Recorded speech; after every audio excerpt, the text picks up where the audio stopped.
Good morning morning friends. ఈరోజు వీడియోలో మరి ఒక ప్రోడక్ట్ అండి. అది కూడా అగ్రికల్చర్ నుంచే ఇంకొక ప్రోడక్ట్‌తో మీ ముందుకు వచ్చాను. అదే యాక్టివ్‌జెమ్. ఈ యాక్టివ్‌జెమ్ ఎలా వాడాలి?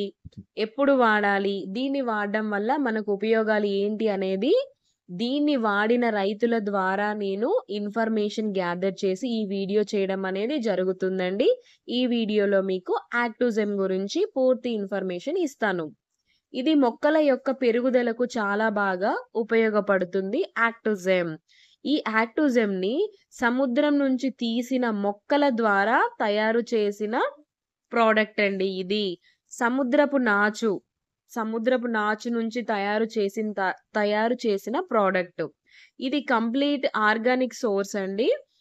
ఇది మొక్కల యొక్క పెరుగుదలకు, అలాగే మొక్కలు బలంగా ఉండడానికి, స్ట్రాంగ్‌గా పెరగడానికి ఇది చాలా బాగా ఉపయోగపడుతుంది. యాక్టివ్‌జెమ్ అనేది మొక్క యొక్క పెరుగుదలకు చాలా బాగా ఉపయోగపడుతుంది. అలాగే మనం వ్యవసాయ పంటలనేవి ఒకే రకమైన పంట వెయ్యం కదండీ! పంట అనేది మార్పిడి జరుగుతుంది కదా!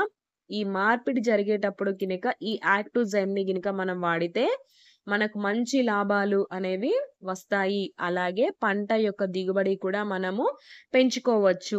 ఇది కలుపు మందుల్లో, అలాగే బలం మందుల్లో, అలాగే ఎరువులల్లో కలిపి మనం దీన్ని వాడుకోవచ్చు. అంటే మన భూమిలో ఎప్పుడూ ఒకే రకమైన సారం అనేది ఉండదు. అది ఒక్కోసారి తగ్గిపోతూ ఉంటుంది. అలా తగ్గిపోయినప్పుడు పంట దిగుబడి అనేది తగ్గుతుంది కదండీ! అలాంటి టైంలో ఈ యాక్టివ్‌జెమ్ వాడడం వల్ల భూమి యొక్క సారం అనేది పెరుగుతుంది.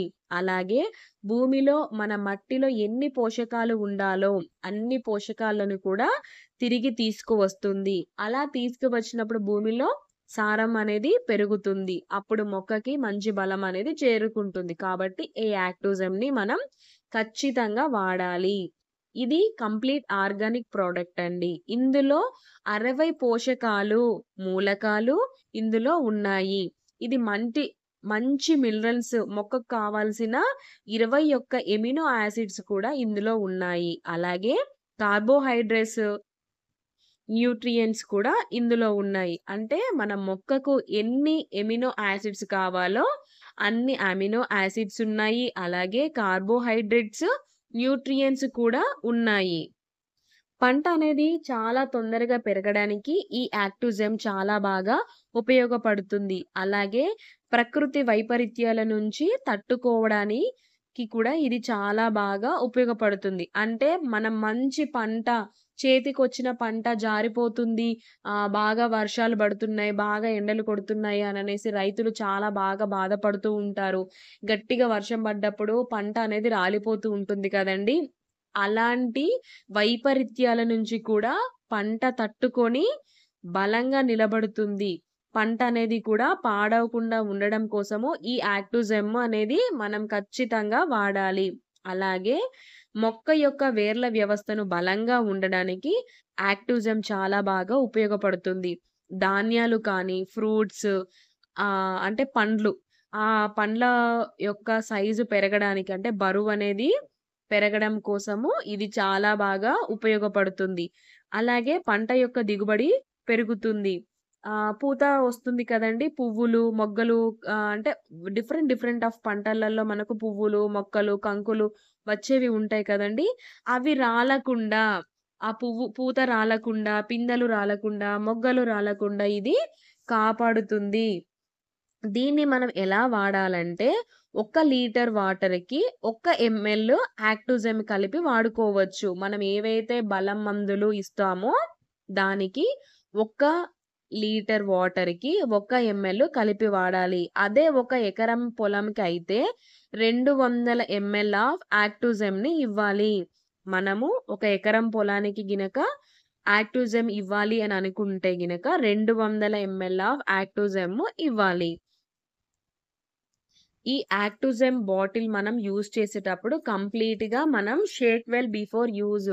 మనం మందు కొట్టేటప్పుడు బాటిల్‌ని ఇలా షేక్ చేసిన తర్వాతనే వాడాలి. అలాగే ఈ యాక్టివ్‌జెమ్‌ని పొద్దున కానీ, సాయంత్రం కానీ పంట పొలాలకు స్ప్రే చేస్తే చాలా బాగా ఉంటుంది. ఎందుకనంటే ఇది కూల్ అవర్స్‌లో దీని యొక్క పనితీరు అనేది ఎక్కువగా పని చేస్తుంది. కాబట్టి మనం పొద్దున కానీ, సాయంత్రం కానీ మాత్రమే పొలానికి ఈ యాక్టివ్‌జెమ్‌ని కొట్టాలి. ఎందుకంటే కూల్ అవర్స్‌లో ఏంటంటే దీని యొక్క పనితీరనేది చాలా బాగా మనకు ఉపయోగపడుతుంది కాబట్టి. దీని యొక్క హెచ్చరిక అంటే ఏ మందులల్లో కలిపి వాడకూడదు అననేది మీకిప్పుడు చెప్తున్నానండి. ఎక్కువ ఆల్కలైన్ నేచర్ కలిగిన ప్రొడక్ట్స్‌తో అంటే ఎక్కువ ఆల్కలైన్ కలిగిన ప్రొడక్ట్స్, రసాయనాలతో గినక దీన్ని కలిపి వాడకూడదు. అలాగే గ్రోత్ తగ్గించే అంటే కలుపు మందులు వాడతారు కదండీ! ఈ కలుపు మందుల్లో దీన్ని వాడకూడదు. యాక్టివ్‌జెమ్‌ని కలుపు మందులతో కలిపి వాడకూడదు. అలాగే రూమ్ టెంపరేచర్‌కి దగ్గరగా ఉంచాలి. అలాగే సన్‌లైట్ తగలకుండా మనము దీన్ని ఉంచాలి. చూసారు కదండీ! కాషన్స్ ఏంటంటే ఎక్కువ ఆల్కలైన్ నేచర్ కలిగిన ప్రొడక్ట్స్‌తో వాడొద్దు. అలాగే కలుపు మందులతో వాడొద్దు. సన్‌లైట్‌కి తగలనించకుండా ఉంచాలి. రూమ్ టెంపరేచర్‌లో ఉండే దగ్గర మాత్రమే ఈ ప్రొడక్ట్‌ని మనం స్టోర్ చేయాలి. కాబట్టి నేను చెప్పిన విధంగా మీరు చేసినట్లయితే మీ పంట యొక్క పనితీరు అనేది చాలా బాగా ఉంటుంది. అలాగే రైతులకు దిగుబడి వస్తుంది. రైతుల యొక్క పెట్టుబడి ఖర్చు అనేది తగ్గించుకోవచ్చండి. నేను ఎలా చెప్పానో అలానే వాడండి. ఈ ఇన్ఫర్మేషన్ కూడా రైతుల దగ్గర నుంచి తీసుకున్న తర్వాతనే నేను మీకు చెబుతున్నాను. మా వీడియోస్ ఇంకా మీకు నచ్చినట్టయితే మా ఛానల్‌ని లైక్ చేయండి, షేర్ చేయండి, కామెంట్ చేయండి. అలాగే సబ్స్క్రైబ్ చేసుకోండి. Thank you for watching my videos.